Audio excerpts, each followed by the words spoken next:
Pilar Molina, compañera y amiga, experta patóloga en patología forense, va a comentarnos cómo la autopsia es una pieza clave en el puzzle para el estudio de los familiares vivos. ¿Por qué la autopsia es tan importante? Gracias, Pilar.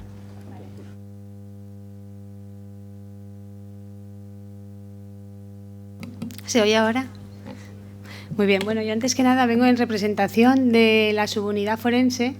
Dentro de esta unidad que se formó en Valencia en el 2008, que ha explicado el doctor Martín Dolz en la inauguración, hay una subunidad clínica que está coordinada por la doctora Esther Zorio y luego tenemos la subunidad forense. La subunidad forense están todos los médicos forenses que integran el servicio de patología y está la sección de histopatología donde estoy yo como patóloga y están los técnicos. Todos ellos formamos un equipo. Y la idea, el objetivo es aquí intentar explicar algo que nosotros tenemos clarísimo, que Esther tiene clarísimo, que es la importancia de hacer una autopsia ante una muerte súbita. No quería que se me olvidara, y casi se me olvida, quería dar las gracias a la organización, pero sobre todo quería darle las gracias a José Durán, al presidente de la Asociación Española, por ese discurso tan valiente y tan real que ha hecho de la situación de la muerte súbita que actualmente en nuestro país. Que yo creo que con estos congresos, donde se unen todas las disciplinas, incluso se unen los familiares de todos estos pacientes, es importantísimo porque también le da una visibilidad que es necesaria en estos momentos que se tenga para que tengamos apoyos institucionales en la prevención de la muerte súbita a todos los niveles. Por eso le doy las gracias y puede contar con todos nosotros para lo que haga falta. Bien, se han dicho, voy a repetir algunas cosas que se han ido diciendo a lo largo de toda esta jornada, como es que la causa más frecuente de muerte súbita, como vemos aquí, es la cardiopatía isquémica. La cardiopatía isquémica no es una enfermedad genética en sí, sin embargo, sí que hay. Voy a ir un poco rápido por los 12 minutos de Esther, que todos le tenemos miedo. Sin embargo, sí que hay otras causas de muerte súbita, que son las miocardiopatías familiares, que las tenemos aquí, son mucho menos frecuentes, pero sí que tienen un componente familiar.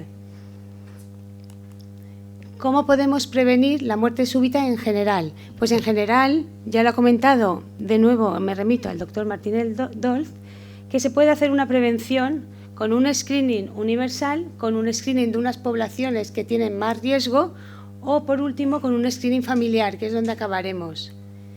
El screening universal, todos podemos imaginar que la colocación de cuantos más desfibriladores haya, pues más prevención habrá. Los hábitos saludables respecto a la cardiopatía isquémica también van a ser importantes para prevenir la muerte súbita en este grupo de pacientes.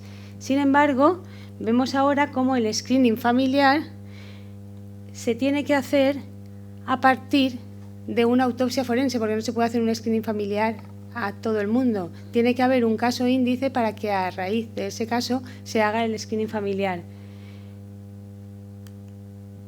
En la autopsia forense, y ahora viene la importancia de la autopsia forense, que la autopsia forense, además de descartar la muerte violenta, que para eso se hace la autopsia forense, una vez se ha descartado la muerte violenta y también descartamos todo el resto de causas de muerte súbita, que también las hay que no sean cardíacas, cuando nos quedamos ya con las causas cardíacas, ¿qué beneficios obtiene la familia de hacer una autopsia? Pues claramente se identifica la causa de la muerte cuando es una miocardiopatía estructural. Hemos estado viendo, les han estado explicando que hay una serie de enfermedades de estas familiares donde sí que se altera el corazón y lo podemos ver. Eso se vería en una autopsia. Sin embargo, hay otras que no, que el corazón es totalmente normal y el problema es eléctrico. Tanto unas como otras es importante que de cara a pasarlo al servicio de cardiología vayan un poco dirigidos con la información que le podemos dar desde la autopsia. Aquí están los datos morfológicos que pueden llegar a ser importantes, que eran como las red flag en clínica, pues exactamente igual las tenemos, que además son muy similares en patología forense y en concreto en la muerte súbita. Y luego algo que es importantísimo es almacenar, como veremos ahora posteriormente, muestras biológicas de los fallecidos. Esto es el beneficio para la familia máximo. Y, por supuesto, una vez hemos identificado esa causa de muerte, que no se identificaría que es potencialmente familiar si no se le realiza una autopsia médico-legal, lo que tenemos que hacer como siguiente paso, porque no nos podemos quedar allí, el siguiente paso sería el canalizarlas a un servicio de cardiología, como el que tenemos y como el que coordina la doctora Zorio, donde ve a las familias y le vamos pasando la información. ¿Por qué es todo esto? Pero esto lo paso rápido porque sí que ha quedado claro a lo largo de la mañana que estas miocardiopatías o las canalopatías sí que tienen una base genética. En muchos de ellos los porcentajes de identificación de la mutación son altos, con lo cual las preguntas que nos podemos plantear son: ¿los familiares asintomáticos están en riesgo de una muerte súbita? Sí, están en riesgo de una muerte súbita. La siguiente pregunta sería: ¿pero existen herramientas diagnósticas? También las existen y, como hemos ido viendo, hay un alto grado de especialización. ¿Hay medidas terapéuticas, que sería la última y fundamental? También las hay, con lo cual es importante estudiar el caso índice y del caso índice prevenir a los familiares que pudieran estar afectos. Y en los estudios genéticos no vamos a entrar en la genética, pero lógicamente el más patológico es donde se debería realizar el estudio genético. Si se tiene las muestras de los fallecidos, lógicamente el fallecido sí que va a ser el más patológico. En los casos donde no se tenga, no hay posibilidad, porque sí que llegan a las unidades de cardiopatía familiar de prevención, llegan familias donde no se les realizó la autopsia. Y claro que se pueden hacer los estudios genéticos en familiares, pero es mucho más fácil, más asequible el hacerlo en los casos índice. Y aquí tenemos dos posibilidades. Una vez se realiza la autopsia, se puede hacer un estudio genético directamente desde la misma autopsia, y cuando se conocen los resultados, llamar a la familia. Es lo que se conoce como la autopsia molecular.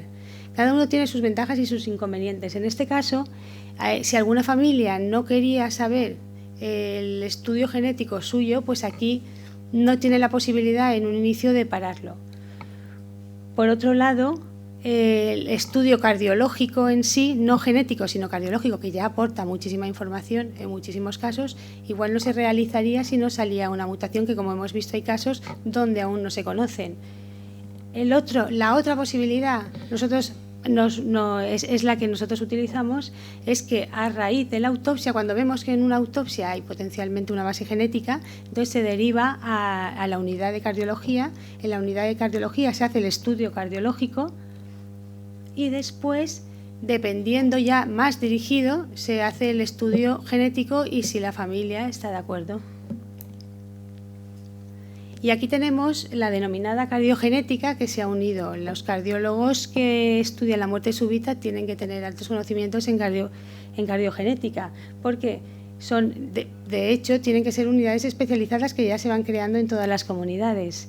Es crucial estudiar, y aquí es donde podemos incidir otra vez en la importancia de la autopsia, el hacer la autopsia en estos casos. Es importante la cosegregación fenotipo-genotipo, y esto pasa a nivel clínico y pasa también a nivel de la autopsia, del caso índice.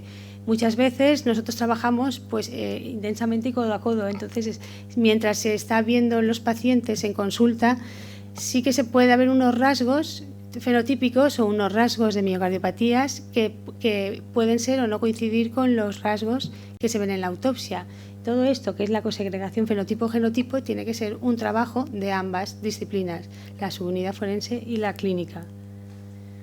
Bien, y un poco queríamos aquí también contaros, nosotros llevamos trabajando desde el 2008 y queríamos explicaros un poco nuestra casuística, lo que hemos aprendido en todos estos años, por si puede servir y por si se nos puede ayudar o podemos ayudar. Hay mucha gente, ya somos muchos, desde el 2008 se ha ido incorporando mucha gente. Todos coincidimos en que nos creemos lo que estamos haciendo, y eso es muy importante para que este equipo siga siendo así de grande y unido. Otra cosa serán las ayudas institucionales, que ya hablaremos después de ello, que podían ir también paralelos al crecimiento del equipo. Aquí tenéis los casos que llevamos hasta el 2015. Esta es la casuística cerrada en el 2015, 618 casos. Como veis, la causa más frecuente es la cardiopatía isquémica.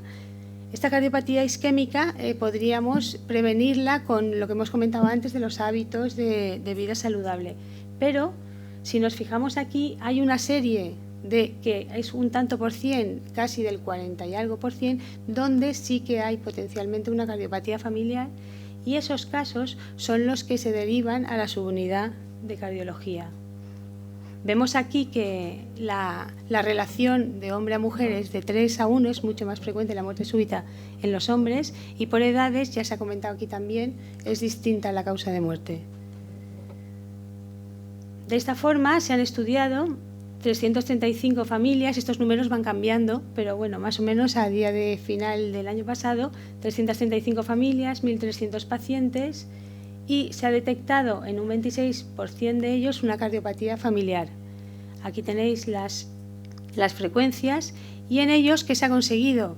Pues han conseguido el seguimiento con la tranquilidad que le da a los familiares, modificación de hábitos quien lo necesita, medicación específica también quien lo necesita, o al contrario, fármacos contraindicados.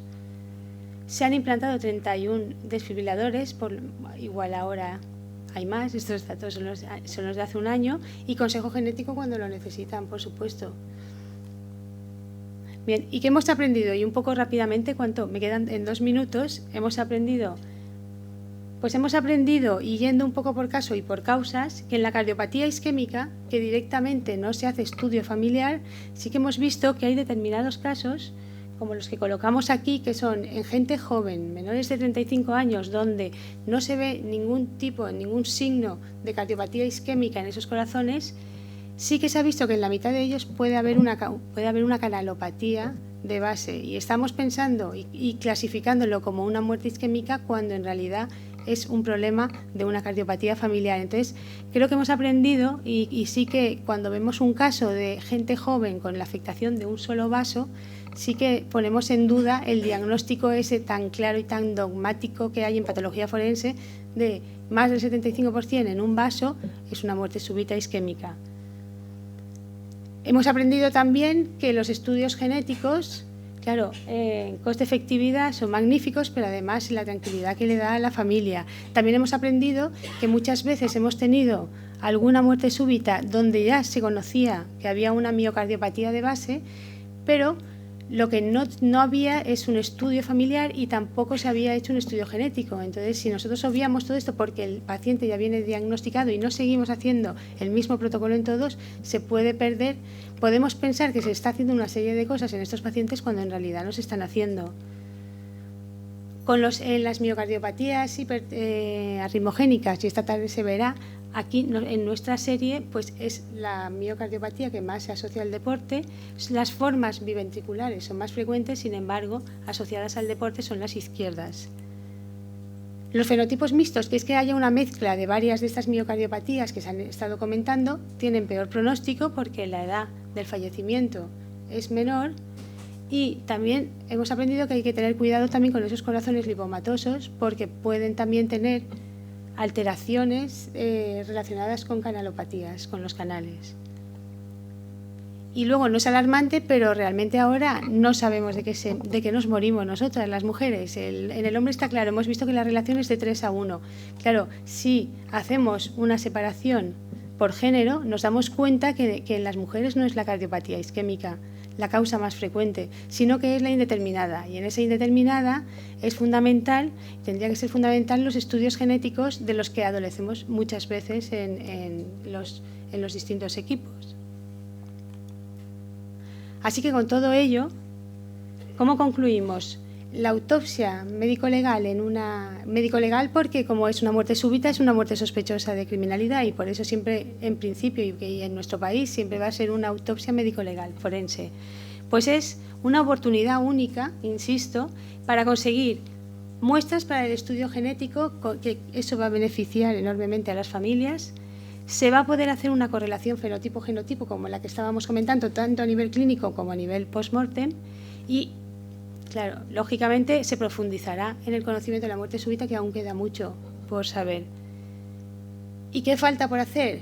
aquí podríamos poner muchas más cosas. Lo hemos reducido en este caso en nuestra parte, en la subunidad forense. En la subunidad forense, en los institutos de medicina legal, hace falta una concienciación más profunda, más clara y, por supuesto, una mayor dotación de medios. La Consejería de Justicia no se parece a la de Sanidad, pero además sí que tendríamos que concienciarlos más y sí que necesitaríamos una ayuda en este sentido. A nivel nacional ya se ha comentado aquí, sería recomendable tener un registro nacional de muerte súbita, puesto que además, como se ha comentado, en las familias hay muchas familias que estamos estudiando en distintos equipos y podemos perfectamente no saberlo. Así que con todo ello, muchas gracias. Y me he ajustado los 2 minutos. Muchas gracias, Pilar. ¿En la audiencia algún comentario, alguna pregunta? Aquí sí que tiene que haber. La doctora Izquierdo, Isabel.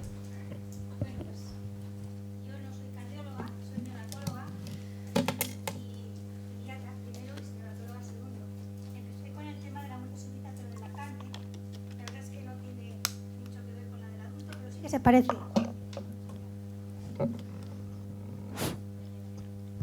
Simplemente yo lo que quiero es primero darte la enhorabuena por tu presentación, Pilar, y a ti, Esther, por esta iniciativa. Y lo que quería era agradecer a la unidad todo el trabajo que han realizado desde sus inicios, porque empezó la unidad con el embrión del lactante. Y gracias a los estudios, porque nosotros todos los niños que fallecen de muerte, todos los lactantes que fallecen de muerte súbita, obligatoriamente les hace una autopsia.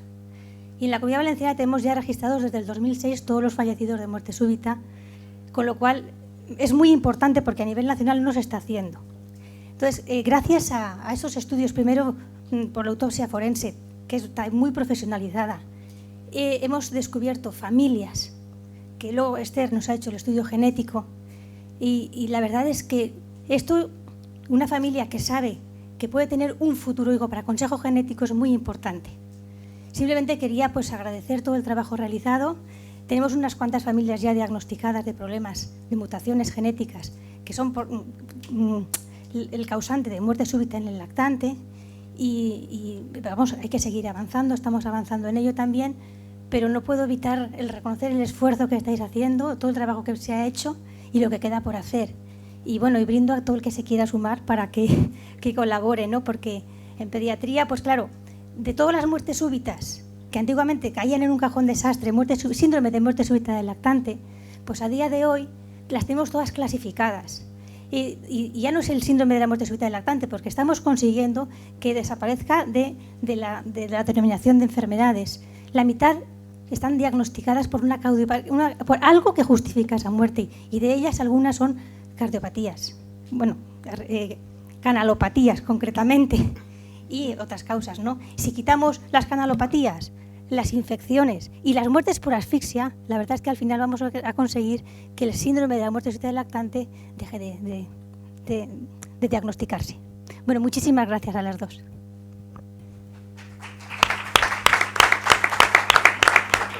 Gracias a ti, Isabel, que fuiste el germen de que esto naciera con el germen del lactante, si no, no estaríamos aquí probablemente. ¿Algún otro comentario, pregunta?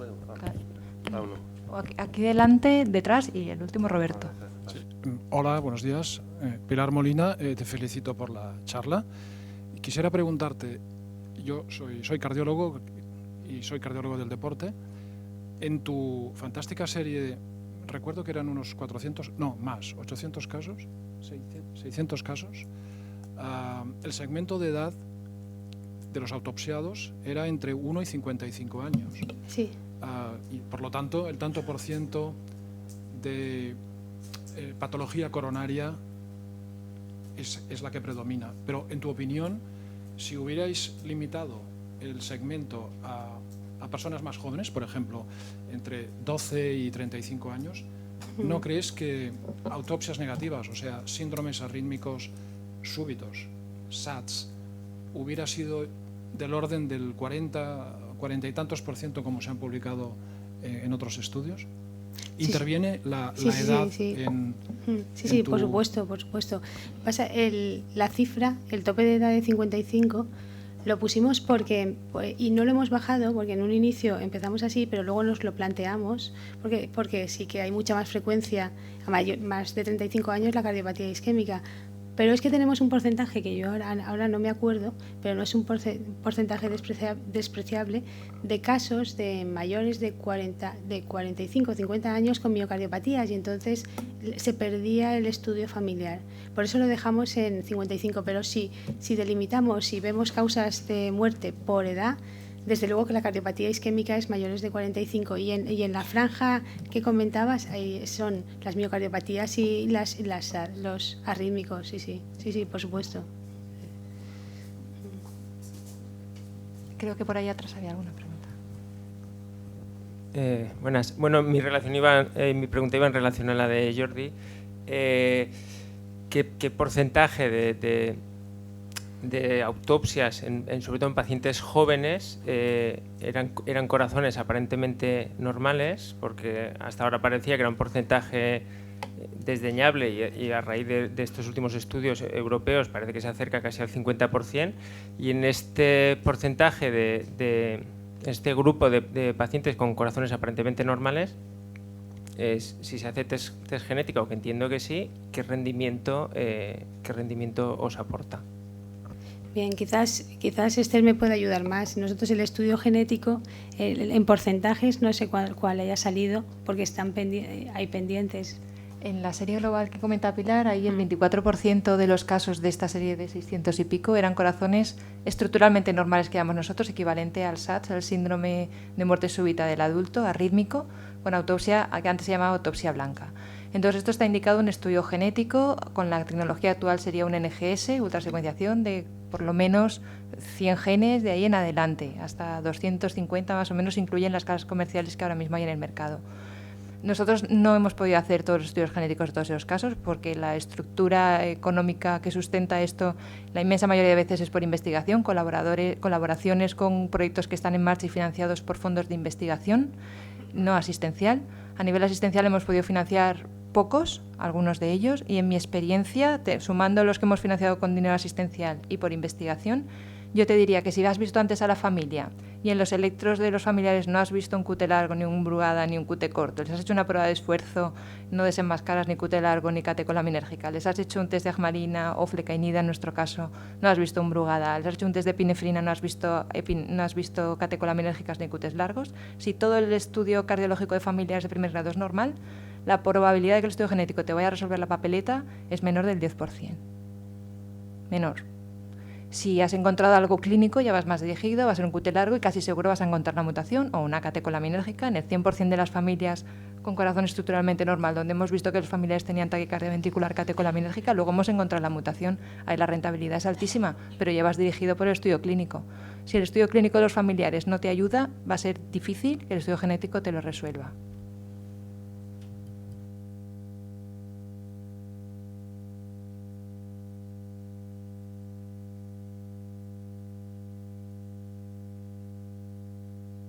Sí, desde luego. Si bajamos el límite de edad, ese porcentaje aumenta. Hay descritos hasta de 50% de autopsias blancas en niños menores de 10 años. Eso depende del criterio de inclusión. Rápida. Solo una pregunta. Enhorabuena. Es por lo que decías tú, la colaboración con justicia y todo eso es fundamental, porque, o sea, tú te mueres en la calle súbitamente y dependiendo de dónde estés, es curioso que te tengan que mandar una muestra de humor vítreo, ¿no? Y para ver si hay tóxicos en sangre, y no te guardan una muestra, o sea, para ver si hay tóxicos y te envenenaron, pero no te guardan una muestra para hacer estudio genético. ¿Dónde crees que dónde tenemos que presionar para poder conseguir uniformizar en muertes súbitas en gente joven, que se pueda hacer las cosas regladas? Vosotros aquí en Valencia os costó mucho conseguirlo. Por ejemplo, nosotros en Galicia, yo lo tengo organizado en el área de Coruña, pero si el paciente es de Vigo o es de otro sitio, pues hay problemas. ¿Cómo? Es una pregunta... Sí, podemos empezar. Es una preocupación, ¿no? Sí. Porque no tiene sentido que alguien que se Es más, y lo que dices tú, pues imagínate, pues en Galicia tiene un hermano viviendo en Lugo, otro en Orense, otro... a veces hay muchísimos problemas para la familia, cuando solo con coordinarlo y hacer las cosas bien ahorrarías muchísimo dinero, pruebas y problemas a la gente, ¿no? Ya sé que es una pregunta... No es una pregunta, es una reflexión. Rápidamente, pero desgraciadamente ahora en este momento muchas veces, o la mayoría de las veces, depende de relaciones personales. De repente nosotros en el instituto apareció Esther y ya vimos la luz, y fue así. Si aparecieran varias Esther en varias comunidades, pues posiblemente fuera así. Luego también hay forenses donde tienen relación con cardiólogos, y es verdad que desde la patología forense centralizada a nivel nacional, que hay una sociedad española de patología forense muy sensibilizada y muy concienciada con el tema, sí que conoces a Maripaz, a Bea, a todos, sí que se van haciendo cosas y sí que en general ahora en los institutos de medicina legal la muerte súbita, al menos yo creo que en la mayoría de ellos deben guardar sangre a menos 80. A menos 80 es otro problema, pero por lo menos guardar sangre para posibles estudios genéticos en muchos institutos ya se hace, porque ya saben, ya están concienciados, sensibilizados todos los que estamos allí trabajando. Es verdad que en otros no, y es verdad que depende también de voluntades personales, de quien en ese momento y haga la autopsia. También es verdad que en determinados sitios pasa eso también. En otros, donde se trabaja en equipo, no. Y además de todo esto están los corsés de las transferencias, ¿cómo se dice? Las competencias transferidas a las comunidades. Cada comunidad autónoma hace lo que puede o lo que quiere, y es muy difícil homogeneizar la estructura a nivel de todo el país. Lo hemos intentado, hace ya 3 años nos juntamos en el Ministerio de Justicia, y allí los directores de todos los institutos de medicina legal, institutos nacionales de toxicología y ciencias forenses, con la idea de generar un protocolo de la muerte súbita en deportistas, que parecía que era lo más mediático. Salieron de allí todos convencidos, después de mi charla y alguna más, de que no era solamente la muerte súbita del deportista lo que había que coordinar, sino era la muerte súbita, como estamos diciendo ahora, en general, de potencial causa genética, esté o no asociada al deporte, y aquello fue un convencimiento máximo. Pero aquello quedó en nada. Es como cuando hay una muerte súbita retransmitida por la tele, se me remueven muchas conciencias y parece que hay mucho eco, pero poco a poco todo se silencia y queda en nada. Aquel protocolo a gran escala en todo el país para coordinar sanidad y justicia en materia de muerte súbita, que sepa yo, a fecha de hoy no ha progresado todo lo que debería. Ha habido cambios políticos, han cambiado las caras que entonces estaban al mando, no son los mismos. Todo esto entorpece que al final sea una realidad, que una muerte súbita suceda donde suceda, se trate de la misma manera, y que esa manera sea la que recomiendan las guías científicas y la que va a ayudar más a la familia, que al final es lo que queremos todos. Y en ello pues estamos luchando, y creo que todos los que estamos aquí en la sala y que no han podido venir. Sí que hay un borrador que se quiere, y sí que hay voluntad, y no sabemos lo que tardará o no tardará, pero también podría estar el grupo vuestro de cardiopatías familiares, pues podría también unirse. Sí que hay un borrador y se está volviendo a retomar el tema, pero esto es verdad, lo que dice Esther, es lento y va a base de empujones. Pasamos a la siguiente charla. Xavier, por favor. Xavier Vendrell va a hablarnos del diagnóstico genético preimplantacional en cardiopatías hereditarias. Él es responsable de la unidad de genética reproductiva en sistemas genómicos y tiene sobrada experiencia en la materia. Gracias.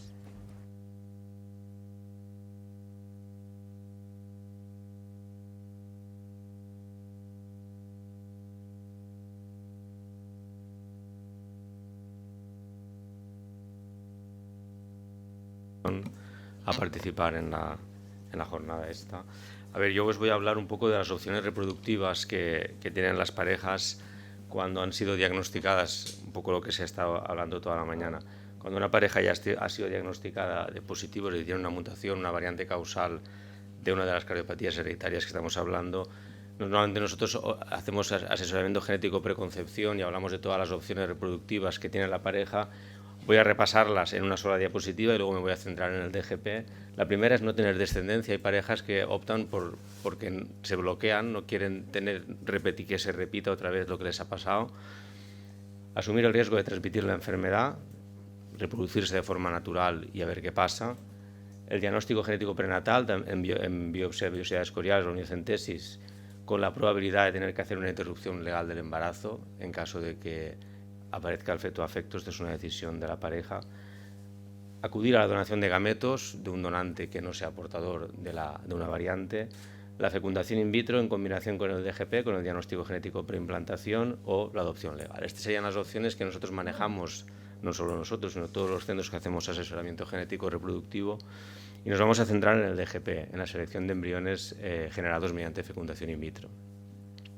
Esto empezó en el año 2004, los primeros trabajos publicados sobre la aplicación de la selección embrionaria en casos concretos de cardiopatía hereditaria. En el 2012 el grupo de Kuliev en Chicago ya presentó una primera recopilación de casos donde la indicación estricta era cardiopatía hereditaria, y luego en el año pasado, en el 2015, el mismo grupo en Chicago recopilaron otra serie de casos con diferentes patologías. Está disponible. Brevemente, el esquema general es una pareja en la que tenemos uno de los dos miembros diagnosticados como portadores de una variante patogénica. La primera cosa que solemos encontrar cierto bloqueo es este primer estudio. Tenemos que hacer un estudio de informatividad genética, y las parejas a veces no entienden cómo, cuando ya tienen un diagnóstico genético, les propones que tienen que hacer un estudio familiar para poder hacerse una selección embrionaria. Y la explicación es muy sencilla, es decir, los estudios genéticos te dicen que tienes una variante en un gen causante de la enfermedad, pero no te dice en qué copia del gen. Todos tenemos dos copias, al menos tenemos dos copias del gen causal de la patología. El estudio genético, esté hecho con la tecnología que esté hecho, te dice que tienes una variante, pero no te dice en qué copia, lo que nosotros llamamos en qué alelo. Para opciones reproductivas esto es súper importante, porque nosotros vamos a trabajar con gametos. Los gametos, los ovocitos o los espermatozoides solo tienen una copia del gen, al contrario que las células somáticas del resto del organismo, con lo cual tenemos que hacer un estudio de haplotipos de segregación alélica en la que tenemos que rastrear a lo largo de toda la familia en qué copia del gen viajaba la mutación causal en cada pareja. Una vez realizado el estudio de informatividad genética, hacemos la fecundación in vitro. Ahí no voy a entrar, es un proceso muy largo, con una estimulación, donde la mujer es la que se tiene que someter a los tratamientos de estimulación ovárica para conseguir los ovocitos. Hacemos las biopsias embrionarias las podemos realizar bien en día 3, bien, esto es más actual, bien un poquito más tarde, cuando el embrión tiene 5 días. Yo quería mostraros un vídeo en donde vemos cómo hacemos la... ¿Lo puedes activar, por favor, el vídeo? Gracias. Donde hacemos la biopsia. Esto sería un embrión humano en estadio de 8 células. Aquí vemos unas pequeñas depresiones que van apareciendo. Estos son los impactos de un láser que, mediante técnicas de micromanipulación, lo que hacemos es una proteólisis localizada por termólisis. Esto es la zona pelúcea, es una membrana externa que rodea el embrión, y lo que tenemos que hacer es acceder al interior del embrión para poder obtener la célula. Estamos cambiando de enfoque con el otro objetivo. Es muy importante esta depresión central que vemos aquí, se adivina. Esto es el núcleo, es donde está el ADN de las células. En este estadio los embriones son equipotenciales, todavía no se han diferenciado, todas las células son iguales, con lo cual el hecho de extraer una sola célula no va a modificar el programa de división y de desarrollo del embrión in vitro. Acercamos una micropipeta, esto se realiza mediante sistemas de joystick, de micromanipulación. Aspiramos la célula candidata que hemos seleccionado porque visualizamos el ADN, el núcleo, y esta célula es la que nosotros vamos a analizar en el laboratorio. Así es como acaba el embrión, vuelve al incubador, al medio de cultivo, para continuar su desarrollo in vitro. Esta célula única que hemos obtenido mediante biopsia es la que analizamos genéticamente para identificar si el embrión ha heredado la variante patogénica de la pareja. El embrión libre de la variante es el que transferimos con la finalidad de que nazca un niño que no tenga esa mutación. Este sería un poco, así explicado muy rápido, el proceso. En términos generales, decimos que lo bueno que tiene el DGP es que es una alternativa al diagnóstico prenatal. Nos permite una cosa que en genética es muy importante, que es la anticipación. Nos permite anticiparnos a lo que va a ocurrir porque introducimos la selección, el concepto de la selección embrionaria, y evita el trauma de tener que enfrentarse a una interrupción legal del embarazo, en el caso de que el feto estuviera afecto si se hiciera un prenatal. Lo negativo: estos casos tienen que pasar por una Comisión Nacional de Reproducción Humana Asistida. Ahora explicaré muy brevemente en qué consiste.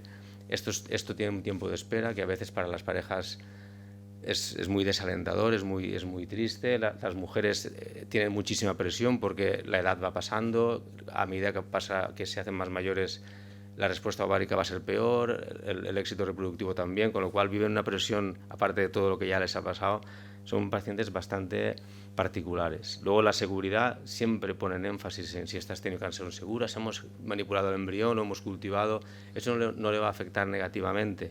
Y luego el hecho de implicar a familiares en el estudio de informatividad, muchas veces también ahí colisionamos con las parejas porque no quieren contarlo. Muchas parejas no quieren contar que se van a hacer una fecundación in vitro, con una selección embrionaria, y bueno, necesitamos que lo cuenten a sus familiares para obtener muestra, con lo cual también es un poco complicado. En cuanto a la ley, que es lo que os quería contar un poco más, la ley recoge dos supuestos para aplicar estas técnicas, o bien que las enfermedades sean graves, de aparición neonatal en el momento del nacimiento y sin cura. En ese caso puedes hacer DGP de cualquier enfermedad, fibrosis quística, distrofias musculares, pero si la enfermedad ya es tardía, es una enfermedad que puede que se manifieste o puede que no, en ese caso tiene que pasar por una comisión. Este es el caso que nos ocupa con los casos de las enfermedades cardíacas hereditarias. Esto simplemente lo pongo porque es todos los papeles que hay que presentar para que la Comisión Nacional de Reproducción Humana Asistida emita un informe favorable. Y el circuito es el siguiente. Cada centro de fecundación in vitro tiene que solicitar a su comunidad autónoma, por lo que hablaban antes de las transferencias. Esto también es un poco absurdo porque es una barrera distinta en cada comunidad autónoma. Tiene que la comunidad autónoma de cada comunidad, la autoridad sanitaria de cada comunidad recoge esa solicitud, la eleva al Ministerio de Sanidad, que convoca a una comisión de expertos que tiene que evaluar caso a caso. Es decir, aquí no hay una jurisprudencia médica en la que si ya hemos visto una cardiopatía isquémica o ya hemos visto un síndrome de un QT largo o un Brugada, pues ya vale para todos los casos. Pues no, tiene que ser caso a caso y luego viene un retorno de la documentación hasta que autorizan al centro o no autorizan a realizar el caso. Desde el punto de vista bioético, estos casos han sido muy controvertidos y hay muchísima literatura al respecto. En términos generales, desde diferentes asociaciones que pertenecemos a los comités de bioética, hay una parte que es subjetiva, que puede ser la expresividad variable. A veces hay facultativos que consideran que es muy grave, otros que consideran que no es muy grave, en cuanto al concepto jurídico de enfermedad grave. La penetrancia incompleta es subjetiva, hay veces que aparece muy rápido, hay veces que no. Ahí está el concepto de predisposición y susceptibilidad genética, que es bastante complejo de explicar así rápidamente. La manifestación está mediada por el estilo de vida. Pues mira, no haga deporte, evitamos la enfermedad, con lo cual ya no aplica el DGP. Todo esto en las comisiones de reproducción se habla de estas cosas. Y luego la percepción de la gravedad puede depender de la experiencia personal incluso de cada facultativo o de cada familia, de cada pareja. Pero hay hechos objetivos, y es que no existe un tratamiento curativo. Pueden existir tratamientos que evitan la aparición del fenotipo o incluso pueden paliar los síntomas, pero en ningún caso lo van a curar. Compromete la calidad de vida del paciente, eso es objetivo, eso es verdad, y requiere una asistencia invasiva, o bien la instalación de marcapasos, de DAI, de trasplantes. En muchas ocasiones la manifestación es irreversible, como puede ser la muerte súbita, es decir, eso ya no se puede, ha aparecido el fenotipo pero ya no tiene arreglo. Los resultados que aparecen están recogidos en dos grandes trabajos de Kuliev. Estos son son 18 casos en total, 18 parejas de cardiopatía, de cardioencefalomiopatía, cardiopatía dilatada. Bueno, estas son las enfermedades que ellos han estudiado en sus recopilaciones. Esta es la del 2012 y esta es la del 2015, la del año pasado. Y bueno, nosotros tenemos bastante experiencia en casos de este tipo y estos son nuestros resultados, así también rápidamente. Hemos realizado 12 casos de miocardiopatía hipertrófica congénita familiar, 6 casos de displasias arritmogénicas, 1 de desmiopatías, una miopatía miotubular ligada al X, 9 brugadas, 2 QT largos y un caso combinado con una amiloidosis y desminopatía. En total son 32 parejas que hemos tratado ya, hemos hecho la selección embrionaria. Y luego tenemos otros síndromes que no están incluidos, como puede ser el Pompe, como puede ser el Fabry, que no son exactamente diagnosticados como cardiopatías hereditarias, pero que tienen un fenotipo cardíaco que se puede evitar, como puede ser el síndrome de Marfan, que este es más frecuente, tenemos 14 casos, el Emery-Dreifuss o la parálisis periódico-hipocalémica, que tenemos un caso. En total hemos tratado a 50 parejas aproximadamente de estos casos. La tasa de nacimiento ha sido cercana al 50% de niños nacidos sanos después de la aplicación de estas técnicas. Y yo creo que está todo, he corrido mucho. En conclusión, el DGP es una opción reproductiva válida, está contrastada y es legal en parejas portadoras o con un miembro afecto de una cardiopatía hereditaria en función de sea dominante o recesiva. El asesoramiento genético preconcepción es crucial en todos los casos. Hay que explicar a las parejas las implicaciones reproductivas, incluso a nivel de diagnóstico. Quiero decir, no solo hacer asesoramiento genético cuando la pareja manifiesta que se quiere reproducir, sino cuando se va a someter a un análisis genético de diagnóstico, independientemente de que ellos se quieran reproducir, estén en edad reproductiva u otros familiares, antes del ensayo y después del estudio genético. En función del escenario es muy recomendable transmitir el estado de las evidencias y la disponibilidad de las técnicas. No se puede decir, pues se puede hacer DGP de todas las enfermedades o no se puede hacer de ninguna, sino que hay que transmitir exactamente qué es lo que se conoce por enfermedad y en cada caso.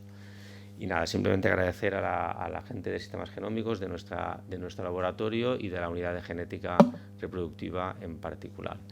Y muchas gracias. Muchas gracias, Javier, por la concreción, por hacer fácil lo que es muy difícil, como es el DGP, incluso su marco legal, que tiene muchos entresijos. Yo creo que ha estado muy acertado en todas las diapositivas y comentarios. Supongo que en la audiencia habrá preguntas y manos alzadas. Gracias.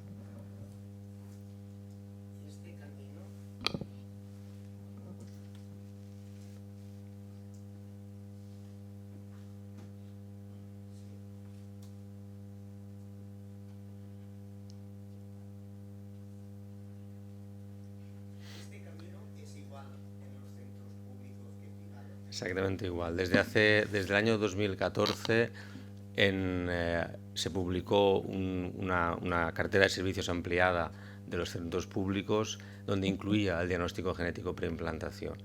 Lo que ocurre es que hay centros que no tienen la dotación o todavía no han adaptado sus laboratorios de fecundación in vitro a poder realizar este tipo de ensayos, pero lo que sí que pueden hacer es o derivarlo a otro centro de referencia o dar la información al paciente para que pueda acudir a un centro privado y si se lo puede costear. Pero hoy en día en la cartera de servicios, además está publicada, aparece el diagnóstico genético preimplantación como un camino para evitar la transmisión.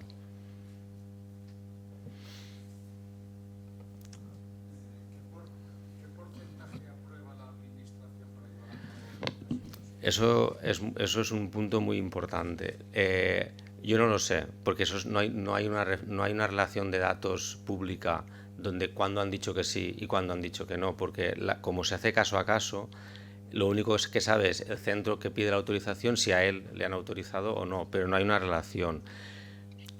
Con la experiencia de otras enfermedades y nuestra experiencia propia, que llevamos más de 8.000 casos realizados para muchas enfermedades, no solo para cardiopatías, lo que sí que valoran mucho es que el caso esté bien documentado. Quiero decir que la mutación que se ha encontrado en la pareja sea una mutación causal, sea una mutación que está descrita, que esté hecho un estudio familiar, que esté documentado por un facultativo la parte clínica, es decir, el fenotipo, y que la parte formal de lo que es la solicitud esté bien redactada. Es decir, si todo eso se cumple, la Administración suele autorizarlo.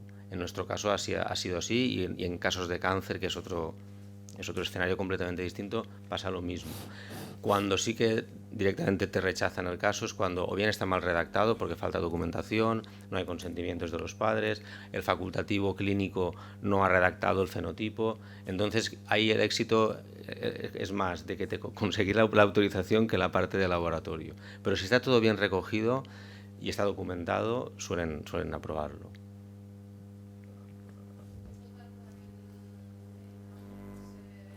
De media. Nosotros eso sí que te lo puedo decir, más que nada por la experiencia. Tampoco hay un calendario, tampoco hay una agenda en la que tú pudieras ver cuándo se va a reunir la comisión, porque la comisión es una. Bueno, suelen tardar de media entre 6 y 9 meses aproximadamente, desde que el centro realiza la petición hasta que el centro recibe el informe final. La comisión tardará menos, pero es que hay un tiempo en el que va de la comunidad autónoma al ministerio. El ministerio convoca a la comisión resuelve, vuelve el informe. Por eso he puesto ese diagrama de flujo, que parece una tontería, pero es que aquí es muy importante.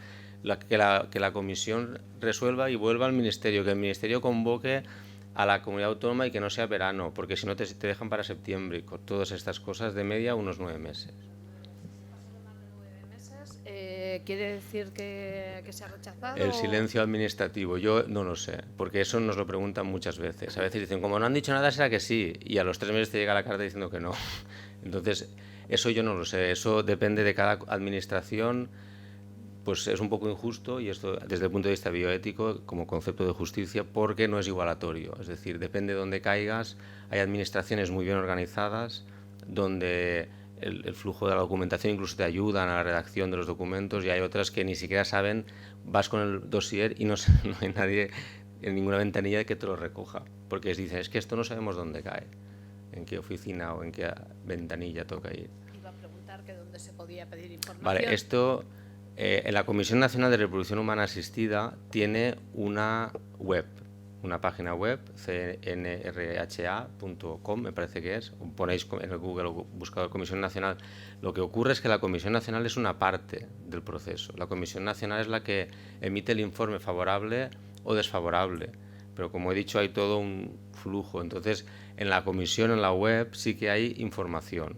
Están las órdenes ministeriales, que son las que regulan esta última parte, están los reales decretos, y están las leyes, la ley 14/2006 de reproducción humana asistida.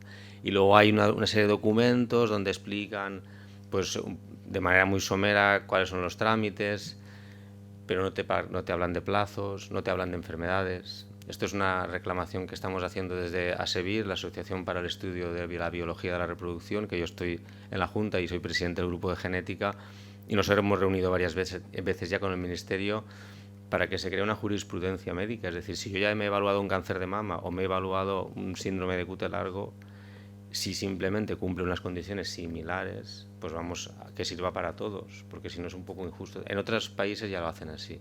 En Inglaterra emiten un veredicto para una enfermedad y eso ya es para todas las enfermedades que cumplan ese criterio. Nada. Cuando usted habla del estudio familiar previo... ¿Dónde estoy? Aquí, yo. ¿A qué rama de familia se refiere? Por ejemplo, si una hija lo tiene, ¿sería a la madre, a la abuela? Sí. ¿Y si están muertos? Claro, por eso es muy importante lo que decían antes de guardar muestra, de guardar ADN. Yo siempre digo ADN, que se guarde ADN, que ocupa menos espacio y dura más. Supongamos que solo está viva la madre y la hija, sí. Y que la hija es la que... A ver, si la niña ha fallecido, eso nos ha pasado ya varias veces. No, por ejemplo, bueno, no me importa en mi caso, que fuera mi hija, yo soy la madre, que también tengo la enfermedad, pero mi madre está muerta y el resto que pudieran, bueno... Habría que ver, ahí hay varias cosas que tratar. Por una parte, si el fallecido estuvo estudiado antes de morir, ahí se puede acudir a los laboratorios donde se hizo el análisis y pedimos ADN y los solemos conseguirlo con autorización de los progenitores. Si no se puede, no es lo mismo que sea un hombre que sea una mujer. Si es un hombre, podemos obtener espermatozoides de ese varón y los espermatozoides, como la mitad van a ser portadores de la mutación y la otra mitad no, aislamos espermatozoides uno por uno y hacemos un estudio de segregación familiar con espermatozoides. Esto parece un poco raro, pero funciona súper bien y nos permite establecer los haplotipos de riesgo en espermatozoides únicos. Esto en una mujer no se puede hacer, habría que acudir a los ovocitos, habría que hacer una biopsia ovárica.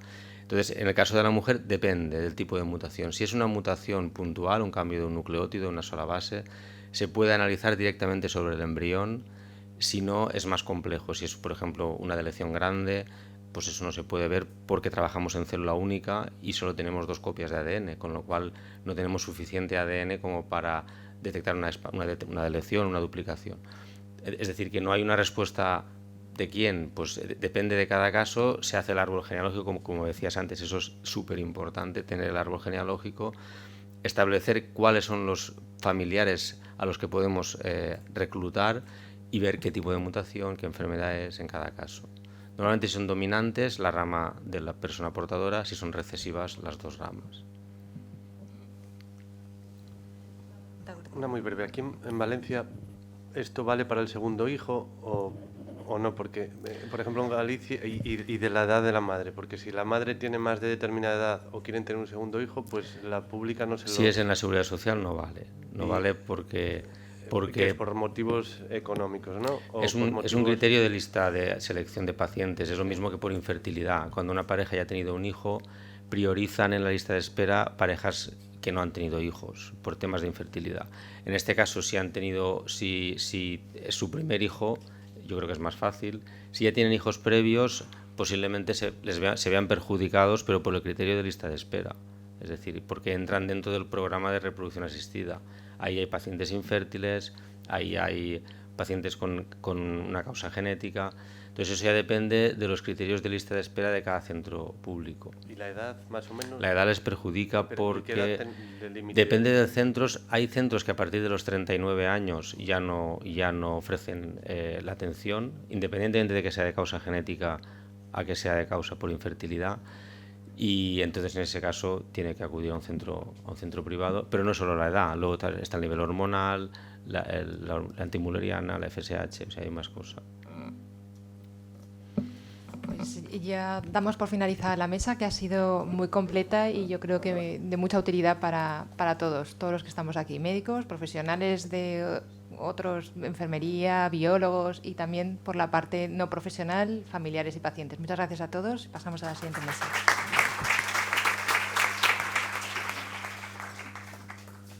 Paso a la tercera y última mesa de esta mañana, que es la mesa más dedicada a lo que diríamos al deporte, ¿no? Desgraciadamente la muerte súbita es mala a cualquier edad que pase. Da lo mismo la edad que tenga la persona que la sufre y los familiares sienten la misma pena.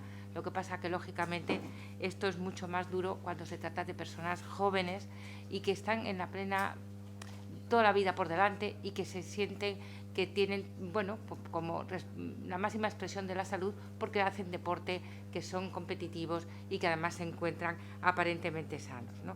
Entonces, ahí tenemos un problema muy gordo porque a esta gente, de alguna forma, tenemos que intentar, no digo que lo consigamos, que cuando hagan su deporte, pues lo hagan con la máxima seguridad. Entonces, para eso vamos a hablar de tres temas.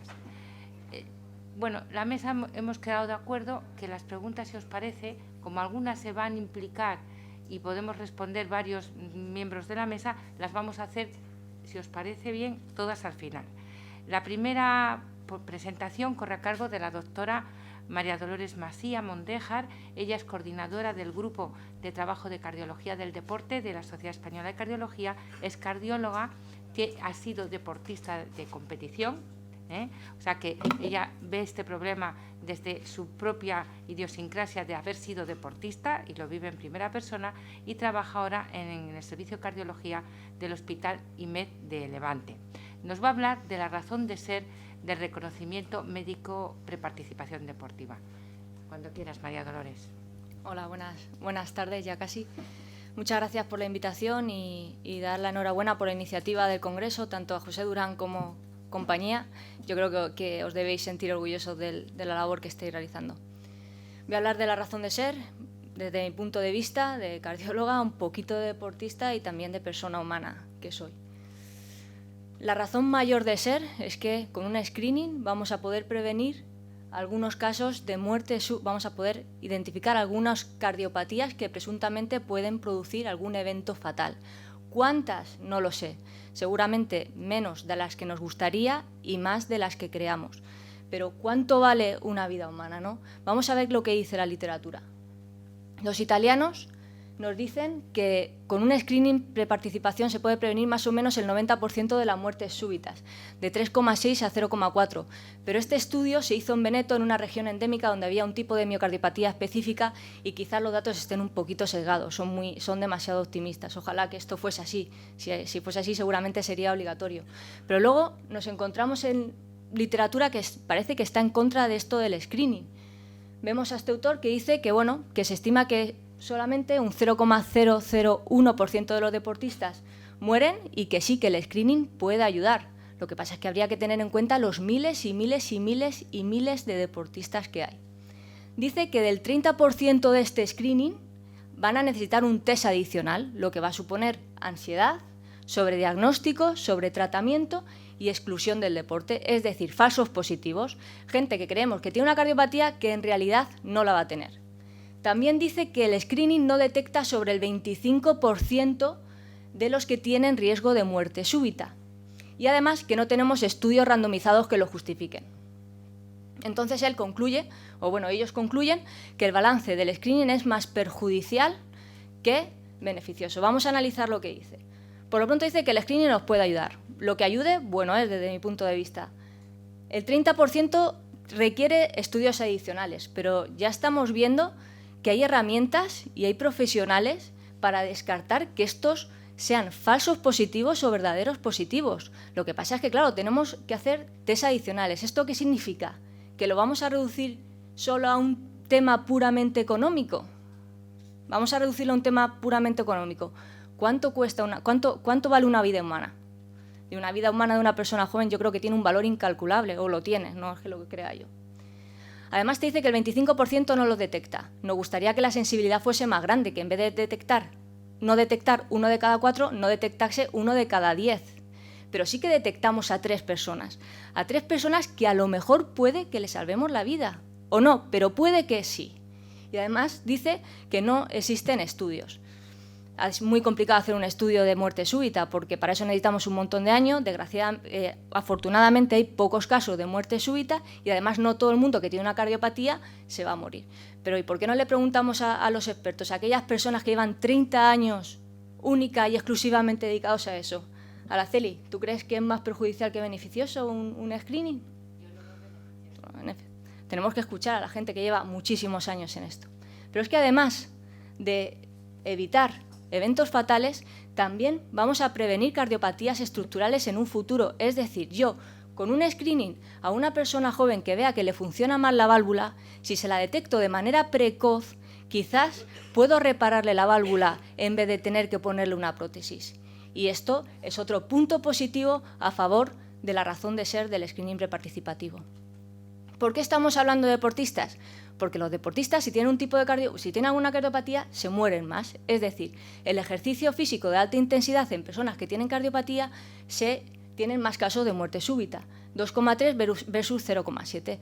¿Por qué? Pues porque con el deporte aumentan las ketocalaminas, la adrenalina, aumenta la frecuencia cardíaca, la tensión, la contractilidad. Esto hace que aumente el consumo de O2, hay una estimulación, se activa el sistema nervioso simpático, se agravan las arritmias.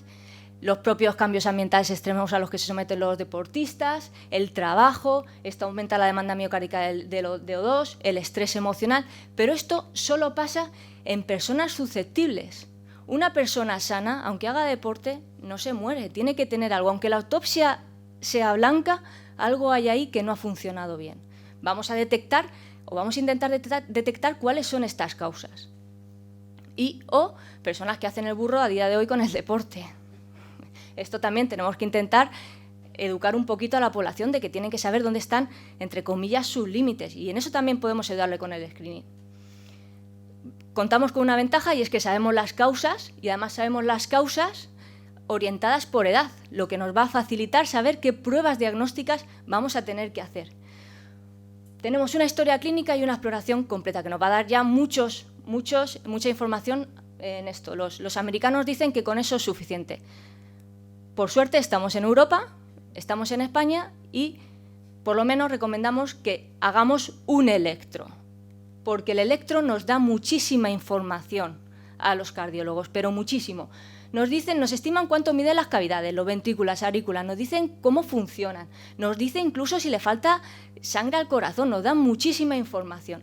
A veces se queda corto o a veces los electros de los deportistas son muy diferentes a los electros de las personas normales. Entonces necesitamos otras pruebas complementarias. Es verdad que tenemos test adicionales.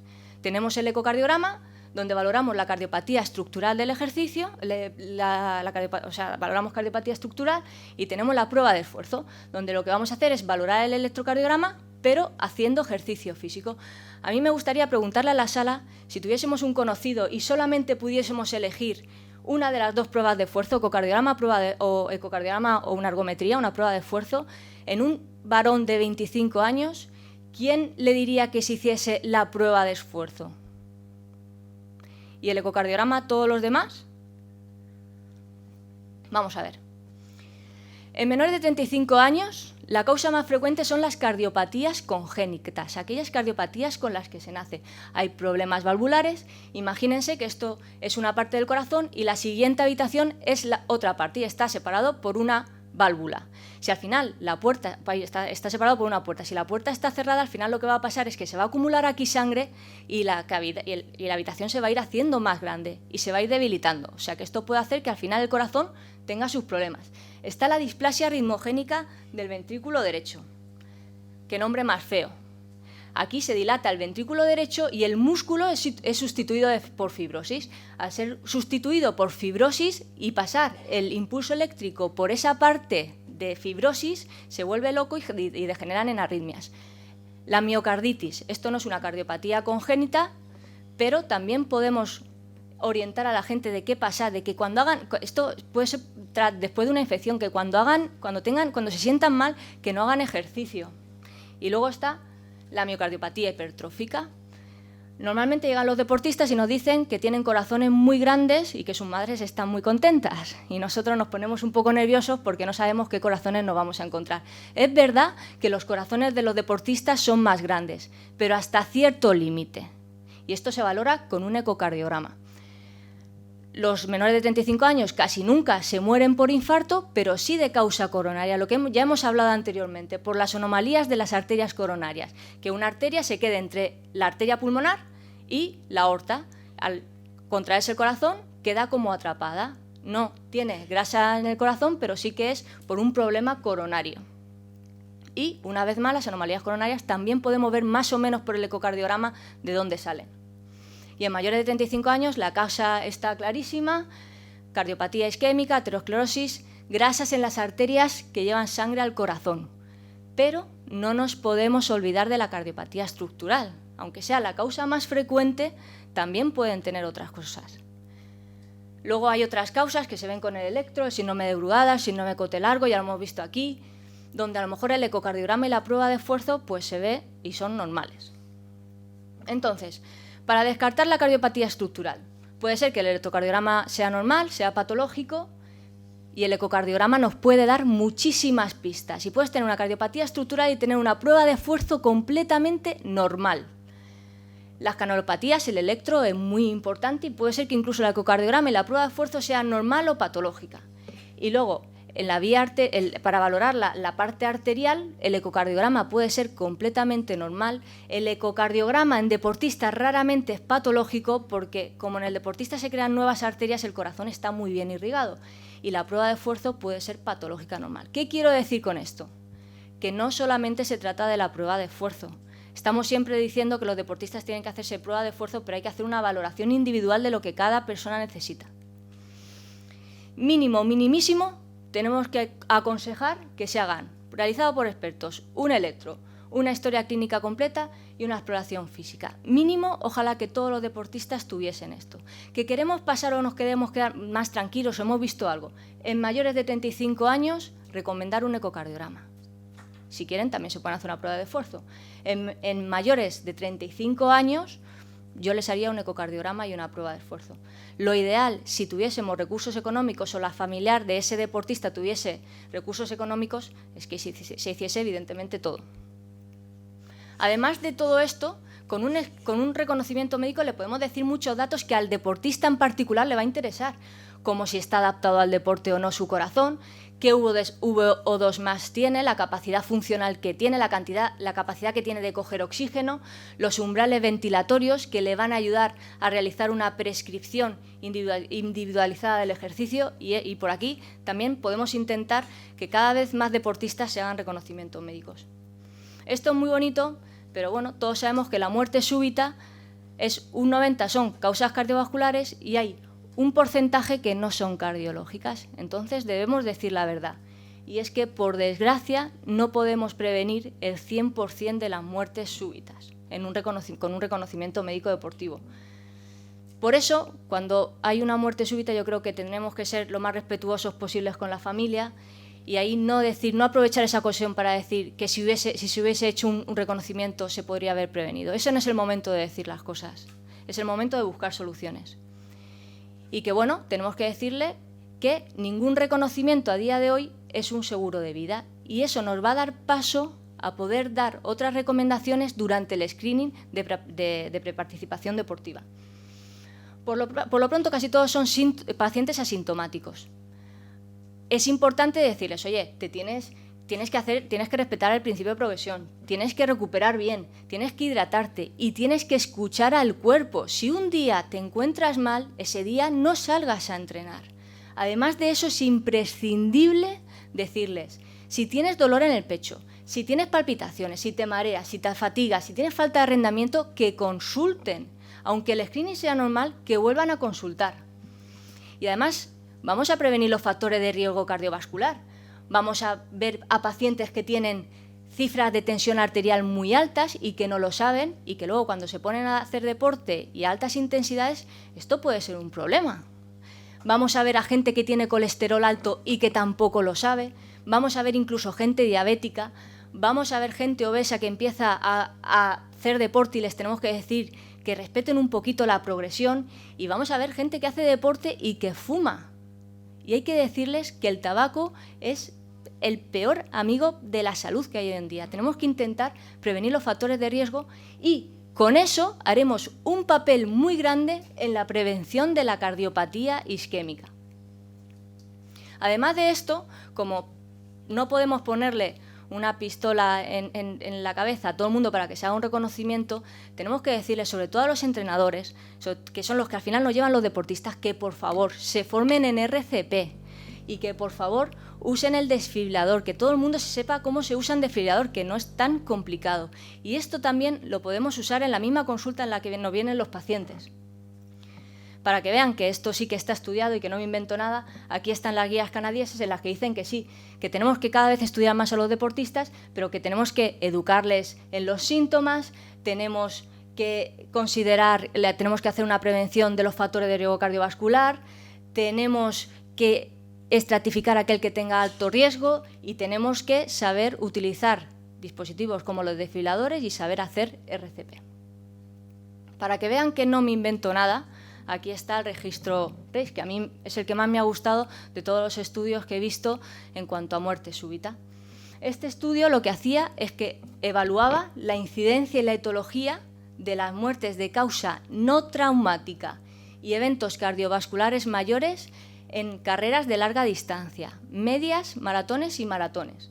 Se registró cualquier muerte o evento cardiovascular mayor 30 minutos antes, durante y en las 2 horas siguientes a la carrera. El registro fue desde 2006-2012. 511.880 deportistas, que ya son. Vamos a ver qué pasó. De 511.880 deportistas, solamente 17 tuvieron eventos potencialmente mortales, un 3,3. 9 fueron por paradas cardíacas, 2 síndromes coronarios agudos, una taquicardia ventricular no sostenida y 5 golpes de calor. Pues de estas 17 personas, solo 2 fallecieron, una por una displasia ritmogénica del ventrículo derecho y otra por afectación neurológica hipóxica. Todos los supervivientes estuvieron libres de síntomas al mes, excepto uno por daño neurológico residual.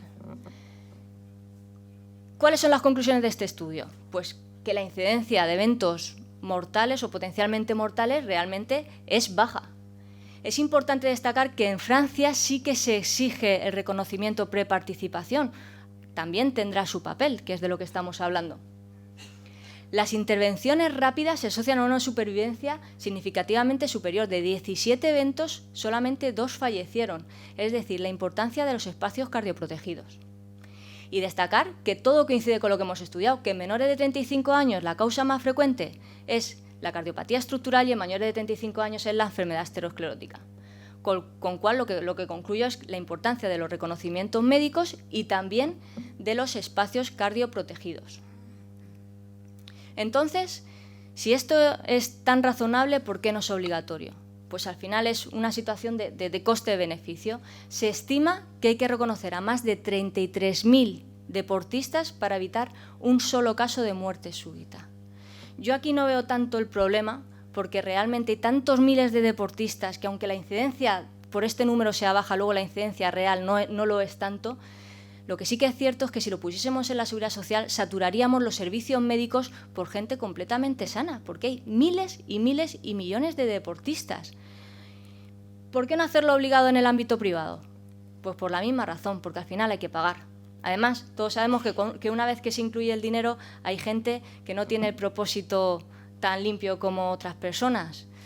Hacerlo obligado o no, recomendarlo quizás sí. Hacerlo obligado en ciertos deportistas de alto nivel, eso ya está, pero en toda la población en general, mínimo que hay que recomendar que se haga esto. Yo creo que un electro, una historia clínica y una exploración física a día de hoy no se le niega a nadie, sea cual sea su situación económica. Y con eso ya podemos pasar a un segundo paso en el caso de que sea necesario.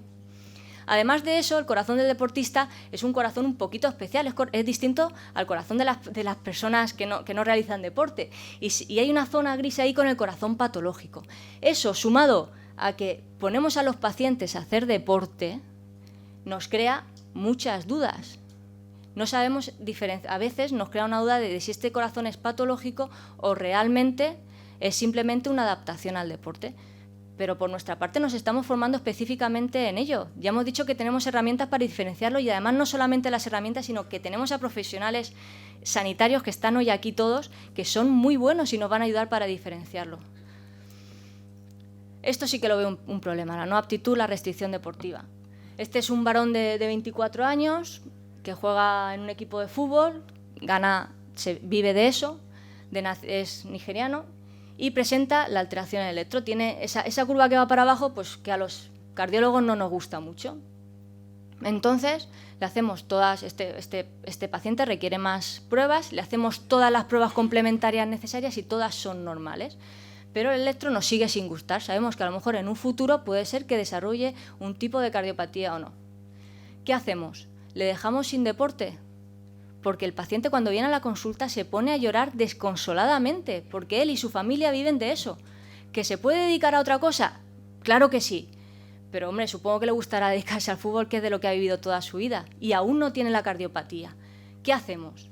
Pues a veces aquí nos vemos entre un problema legal, no legal, y hay que estar sensibilizado con esto porque hay gente que realmente pues, vive de todo esto y hay que valorar el beneficio o riesgo de que sigan con su práctica deportiva y a veces tomar decisiones que son muy difíciles. El problema es que nosotros estamos aquí y la medicina está aquí y de aquí a aquí hay una parte a la que no llegamos, por mucho que estudiemos. A mí cada vez que doy una charla de estas y hablamos de muerte súbita con el deporte, me gusta decir que los beneficios del deporte en realidad son mucho mayores que los riesgos. Es decir, el cuerpo está diseñado para moverse y es mucho más sano cogerse las zapatillas e ir a hacer un poquito de actividad física que quedarse en casa todo el día sin hacer nada. Es bueno para la cabeza, te encuentras anímicamente mejor, tienes mejores pulmones, el corazón lo mejora. Lo de la flexibilidad no estoy de acuerdo porque si no la trabajas, al final acabas peor. Los huesos los tienes peor, previene los factores de riesgo. Hacer ejercicio físico realmente es sano.